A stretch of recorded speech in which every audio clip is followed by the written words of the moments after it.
Okay, thank you, Ms. Nina. Dear all guest speakers, participants, colleagues, and friends, good morning and welcome to the plenary session. This plenary session will be divided into 2 rounds, and I'm Rista Anggrani, will be moderator for the first round. I'm very pleased to see you here and welcome all of you to this second IGA bit. Before the presentation begins, let me inform the rule how the presentation will be going on. Firstly, I'd like to give the time to each speaker to present the material for about 20 minutes and followed by discussion about 10 minutes.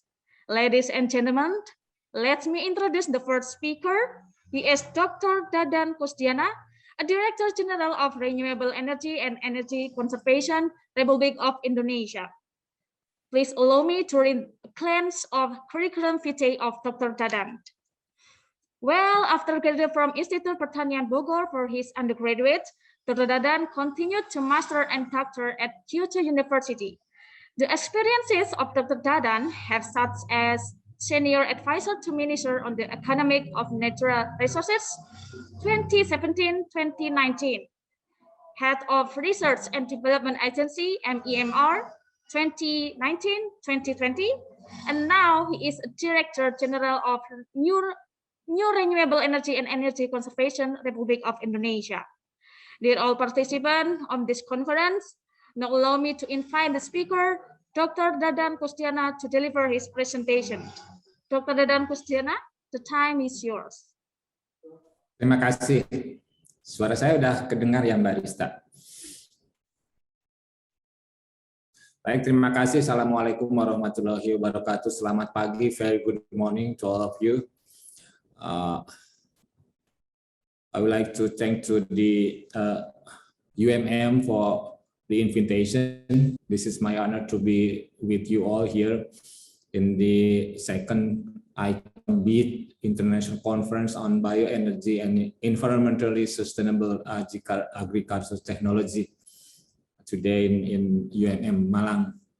I would like also to extend my gratitude also to Professor Dr. Samsu Arifin and also to Dr. Sidik Sunaryo. For me, UMM is quite familiar. I think last year I went there also to have some discussion on other renewable energy, in particular for micro hydro. We have been in cooperation with UMM since few years ago to develop this kind of technology, and also I think UMM also very active to develop this. UMM also in my note that has received the ASEAN Energy Award, the acknowledgement that the development of renewable energy at the university. So I would like to share the screen. So for the team, I think you use bioenergy and sustainability. For me, this is very timely. So we are discussing on how to have the energy transformation, and at the same time, I think bioenergy with its sustainability aspect very important to discuss. Next. Let me begin with providing you with the idea how then Indonesia will go for the energy transformation to go toward the net zero emission. Currently, we use mostly fossil fuel, with almost 12% coming from renewable energy. We have the target to go to 23% in 2025, and at the same time, we have to ensure the people that all the people have the availability, accessibility, and also with their affordability for the energy access. The other aspect is now that having more attention from the society is in terms of the sustainability. So those issues coming together, we then put some strategies here. First, of course, we will develop renewable energy because this is green, this is sustainable, this is less or even free from emission. How then we can develop? The first is to substitute the primary energy. So we are currently using B30, for example, for biodiesel. We are developing co-firing, putting more biomass into the coal power fire plant, and also try to start in using RDF, refuse derived fuel. This is the bioenergy coming from municipal solid waste. We do also the conversion of energy fossil, in particular for the diesel, and it will convert or it will be converted to gas and also to renewable energy.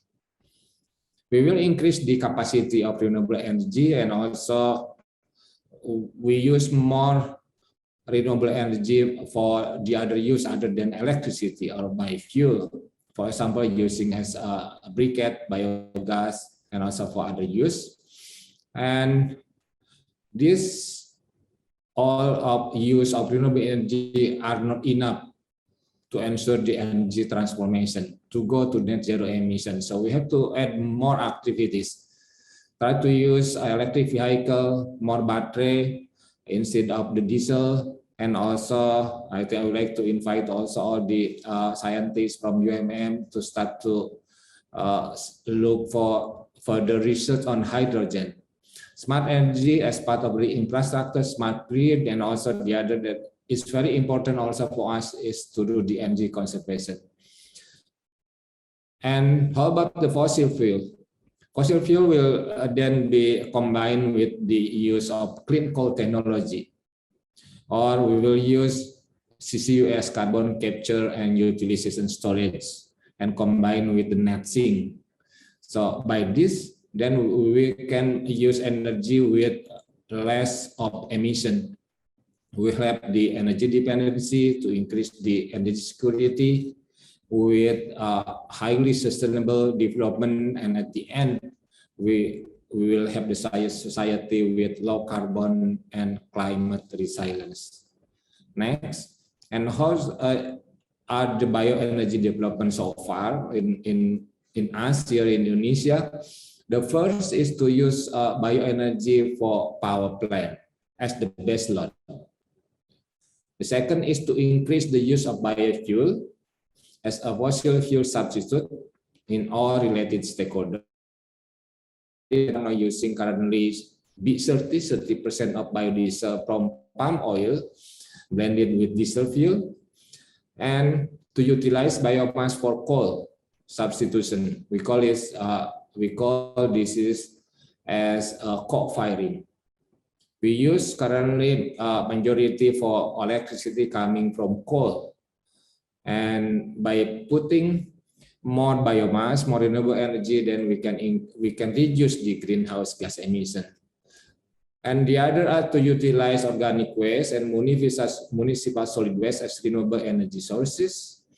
We develop also biogas for domestic use, for industrial, for transportation. I think biogas also has a very interesting potential. Technology are still develop and grow, and I believe that in near future the use of biogas also will go into the commercial level.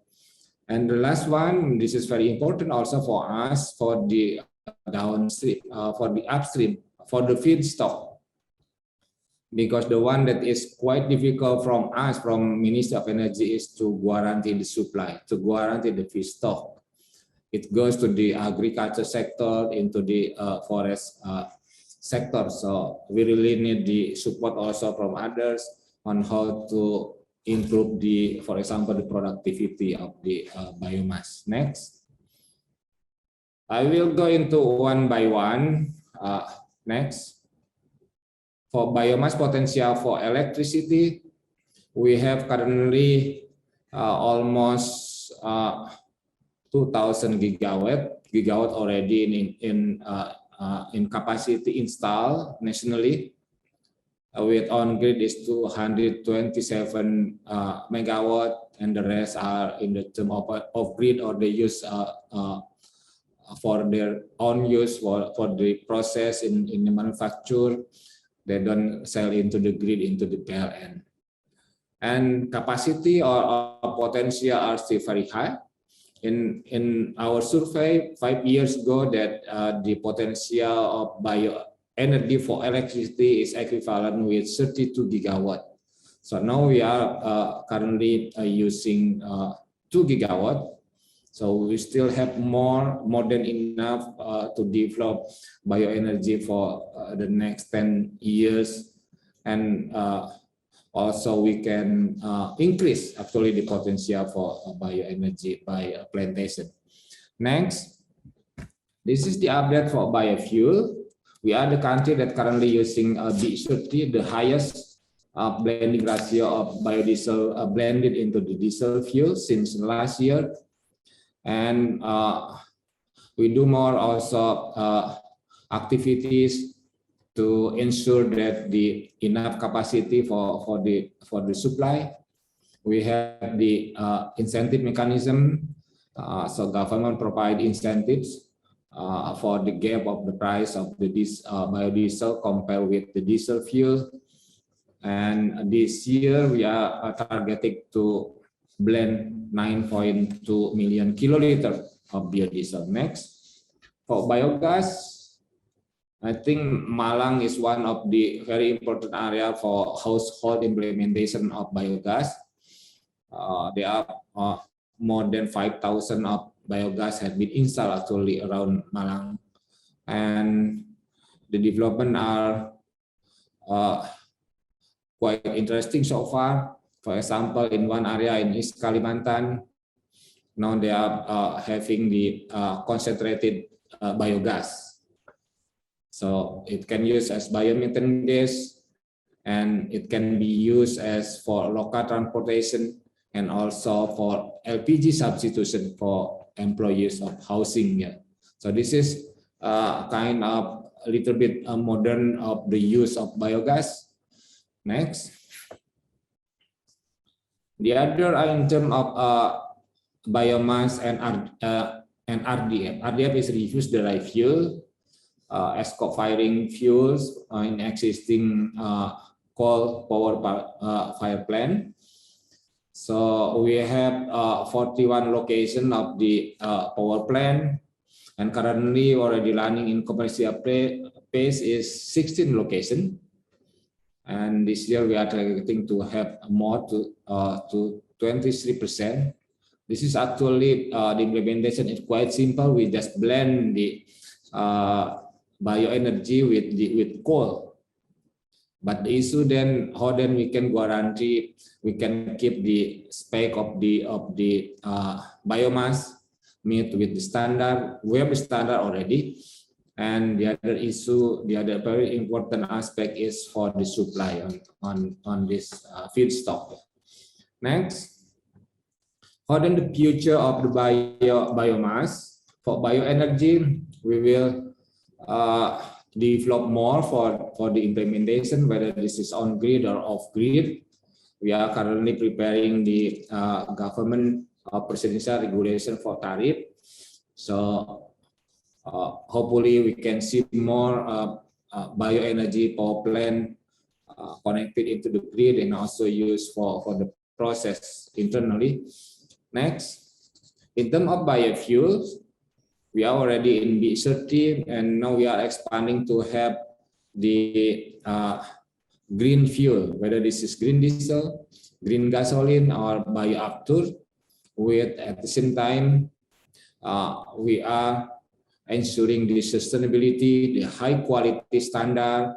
We support the smallholder contribution into the as the stakeholder of the industry. So actually, it is also important to have more feedstock other than CPO. So we will increase the specification of the biodiesel in particular, because we are looking to have more blending ratio for the biodiesel from currently B30. We have done actually the study, the trial test for B40 and B50, and those provide us the result, the good result, that there is possibility also to increase more blending ratio. Pertamina has developed also some projects, for example, in Dumai Refinery for green diesel, and also standalone green diesel development by Pertamina in Cilacap and also in Pelaju. Yeah. Now, ITB, I think, also developed we call bensin sawit, so converted from CPO into the gasoline. Next. For biomass co-firing roadmap, we will use this more and more in future, but actually this is depend on the availability of the feedstock.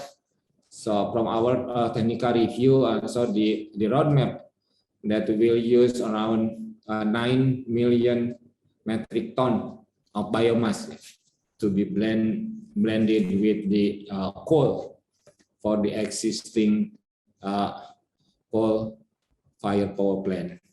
Next, in terms of biogas, I think this is also interesting for the research, for the development in the campus and university, how to develop compressed biogas. You see here the spec in methane, for example, methane. If we use the existing technology for biogas, the methane content is just around the half or 60%. But if we compress, then it can be increased, and at the end we can have the calorific value very much similar or even a little bit higher compared with natural gas. So I think this is the future of the use of biogas. We can have many potential for this development. Next, last one is for the energy crops. We call hutan tanaman energi. There are actually already 30 business permit for forest timber production utilization or hutan tanaman industry. And this actually directed for the energy, but so far the progress is for pellet. Pellet is for export. For us to be developed as the international is too expensive. We use in the form of the pellet. So I think if we can use directly from the wood chip, then this will be much more competitive compared with pellet. So it can be easier for government also to have more implementation. And this is not only for pellet or for biomass for burning, but also I think the process can also be further for bioethanol, biomethanol, bio-oil coming from lignocellulosic material. So I think that's all from my side.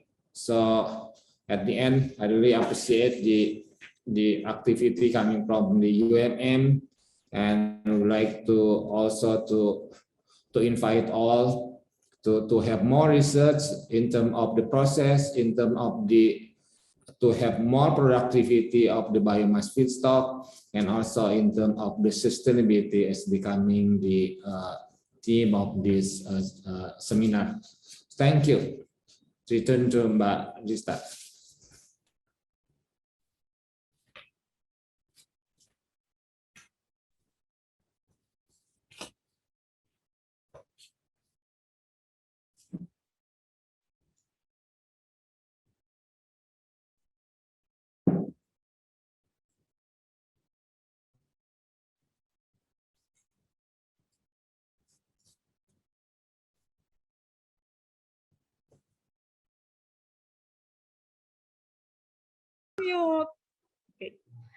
Okay, thank you very much, Dr. Dadan, for giving us interesting presentation.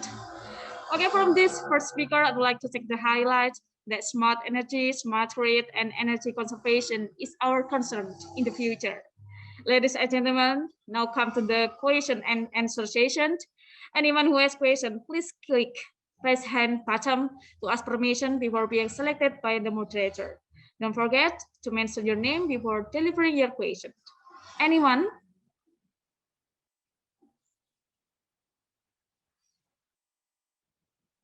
Okay, while we are waiting for the question, let me check what the chat column.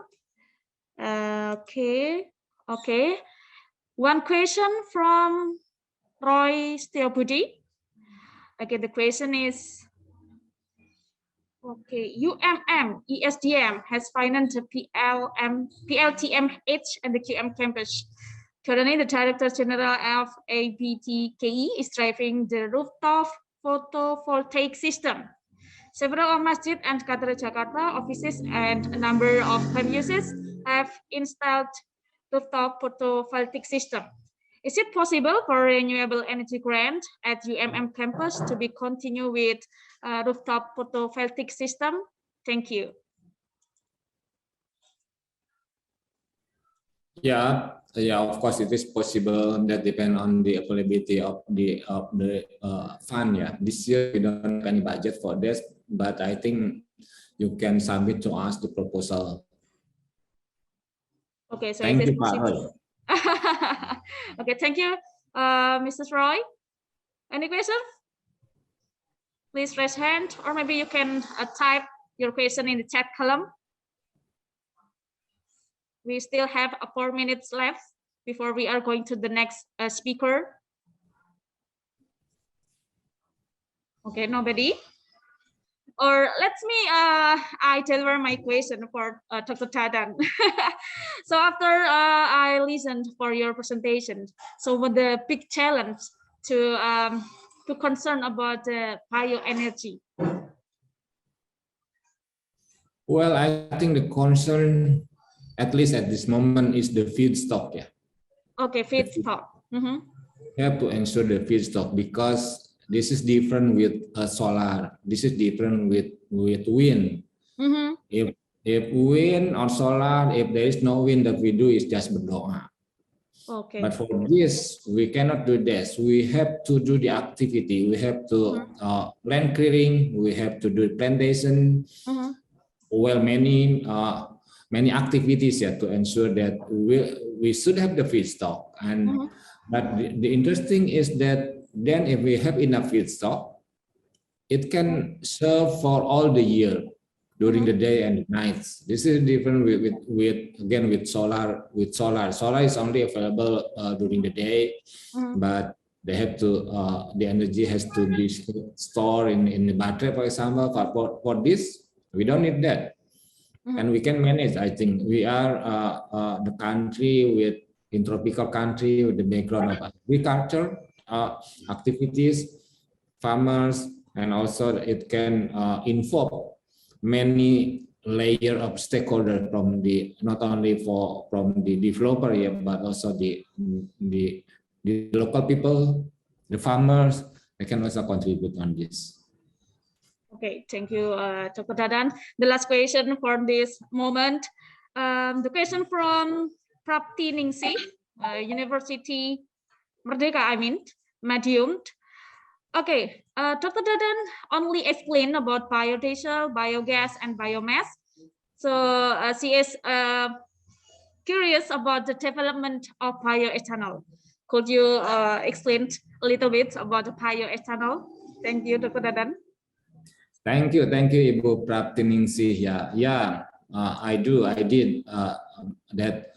Yes, I just a little touch into the issue of bioethanol at the end, because so far I think we are not advanced in terms of this. Well, frankly, to say that there is no development for bioethanol so far. Why then there is no development? Because the price is too expensive. Because the process coming from molasses then is also used for export for other industries. So at the end, the feedstock is quite expensive, and that's too expensive to be blended. But then at the end, I mentioned that I will invite for the research, for development. So we are jumping from the start base of bioethanol, then goes into the lignocellulosic base of the feedstock for bioethanol. So I think this will be interesting if university also in the research can do this part. Okay, thank you very much, Dr. Dadan. Ladies and gentlemen, due to the limited time, I would like to ask for your apologize that question and answer session is closed. We conclude that several steps can be developed as bioenergy, such as develop bioenergy-based power plants, increase the use of biofuel as a fossil fuel in substitution in all related sector, utilize biomass for coal substitution in existing coal-fired power plants, utilize organic waste as renewable energy source, develop sustainable biogas for domestic, industrial, and transportation sectors, and the last, maintain sustainability supply of bioenergy feedstock through development of energy forests. I'd like to thank the first speaker for the informative and interesting talk. Finally, give it the applause for the fourth speaker and for you all. Before we are going to move the second speaker, let me deliver the certificate as deepest appreciation. Mana? Okay. Okay. Okay. Okay. Yes. Sorry, Dr. Dan. Is there any problem for showing the certificate? But actually, we are very deepest appreciation for Dr. Dan to give meaningful information about bioenergy transformations. Okay. Thank you very much, Dr. Dan. See you around. Keep health. And before the Dr. Dadan leave the Zoom, so please all participants and first speaker to take a picture. Okay, please on your video and give the big smile. I will count down 3, 2, 1. Okay. Okay, thank you, Dr. Dadan. Let's move to the second speaker.